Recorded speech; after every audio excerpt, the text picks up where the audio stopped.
কয়েক মর্তবা জিকির করি, যেহেতু শেষ অধিবেশন, কিছুক্ষণ পরে মোনাজাত হবে। লা ইলাহা ইল্লাল্লাহ, লা ইলাহা ইল্লাল্লাহ।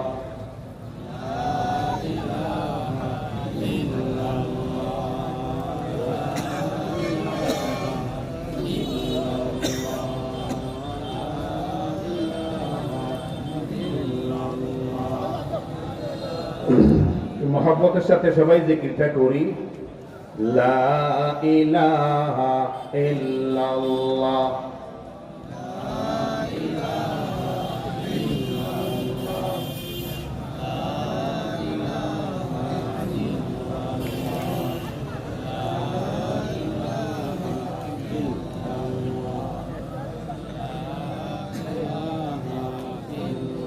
লা ইলাহা ইল্লাল্লাহ মুহাম্মাদুর রাসূলুল্লাহ সাল্লাল্লাহু আলাইহি ওয়াসাল্লাম। জামিয়া ইসলামিয়া দারুল হাদিস ঐতিহ্যবাহী জাওয়া মাদ্রাসার শতবার্ষিকী উদযাপন ও দস্তারবন্দি মহাসম্মেলনের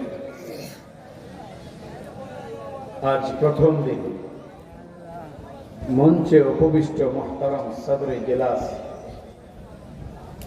দিগর হযরত ও উলামায়ে কেরাম, মুরব্বিয়ানে আযম এবং প্রিয় যুবক ভাইরা, মহান আল্লাহ তাআলার দরবারে শুকরগুজার হচ্ছি, যিনি অত্র এলাকার একটা প্রাচীন দ্বীনি দরসগার এই পবিত্র মজলিসে আমাদেরকে উপস্থিত হওয়ার তৌফিক দিয়েছেন।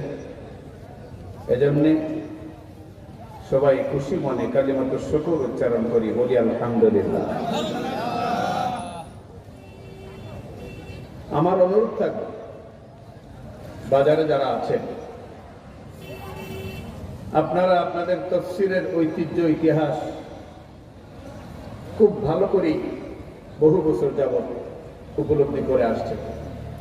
মাদ্রাসার ইতিহাস ঐতিহ্য বহু বছর যাবত উপলব্ধি করে আসছেন। দুদিন ব্যাপী এই বিশাল সম্মেলনের এই বিশাল প্যান্ডাল, যথেষ্ট জায়গা এখনো ফাঁকা, অথচ বাজারে হাজারো মানুষ বিভিন্ন ব্যস্ততায় মশগুল। আমার অনুরোধ থাকবে অল্প সময়ের জন্য আজকের শেষ মোনাজাতে শরীক হওয়ার উদ্দেশ্যে মেহেরবানি করে প্যান্ডালে অবস্থান করুন। খুব লম্বা চড়া দীর্ঘ কোন আলোচনা হবে না। আলোচনা যা হবার হয়েছে, বিদেশি মেহমান এসেছিলেন, উর্দু জবানে চমৎকার বয়ান করেছেন। বাদ মাগরিব মাওলানা খালেদ সাইফুল্লাহ আইয়ুবী বয়ান করেছেন।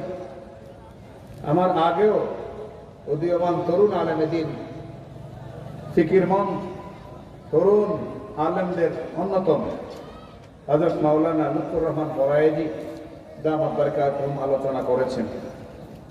এখন প্রায় 11টা হয়ে গেছে, আমি মঞ্চে এসেছি। আমার টাইম ছিল 10টায়, কিন্তু বড় মাদ্রাসা, বড় আয়োজন, কিছু এদিক সেদিক হলে মেনে নেওয়া এটা আদব। তো আমি খুব লম্বা দীর্ঘ কোনো আলোচনা করব না, অল্প সময় আলোচনা করব।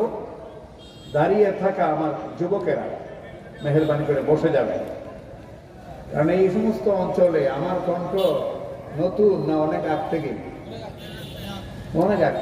যে পরীক্ষিত কণ্ঠ। এই আওয়াজ পরীক্ষিত আওয়াজ। অতএব অনুরোধ থাকবে মেহেরবানি করে আপনারা প্যান্ডালে আসুন। আমরা অল্প সময় কিছু মুজাকারা করে তারপরে দোয়া করে যার যার বাসায় চলে যাব ইনশাআল্লাহ। মুহতারাম হাজিরিন, আমি আপনাদের খেদমতে পবিত্র কোরআনুল কারীমের সূরা আ'লা 30 পারায় সূরাটি আছে।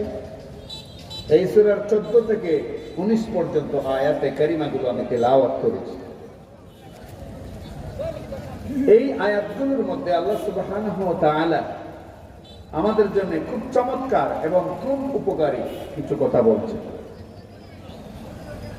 মনোযোগ দেয়া যদি শুনি, অল্প টাইম হইলেও মনোযোগ দেয়া শুনলে আশা করা যায় আলহামদুলিল্লাহ এই অল্প টাইমের বয়ানে যার যার বাসা বাড়িতে যাওয়ার একটা খোরাক আল্লাহ পাক দান করবেন ইনশাআল্লাহ।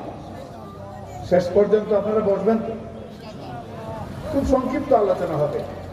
আবার যদি দেখি আপনারা খুব মনোযোগের সাথে শুনছেন বা আমার এত দূর থেকে আশাকে মূল্যায়ন করছেন, তাহলে আপনাদের মূল্যায়নে 5-10 মিনিট বাড়তে পারে, না হয় খুব সংক্ষেপেই আমি কথা বলবো। শেষ পর্যন্ত থাকবেন তো ইনশাআল্লাহ? তো দেখি কে কে থাকবেন না।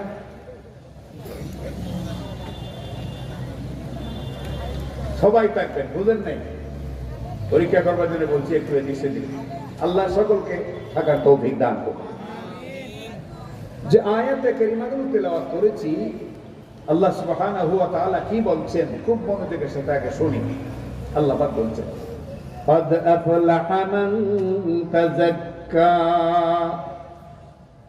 وذكر اسم ربه فصلى بل تؤثرون الحياة الدنيا والآخرة خير وأبقى إن هذا لفي الصحف الأولى صحف إبراهيم وموسى।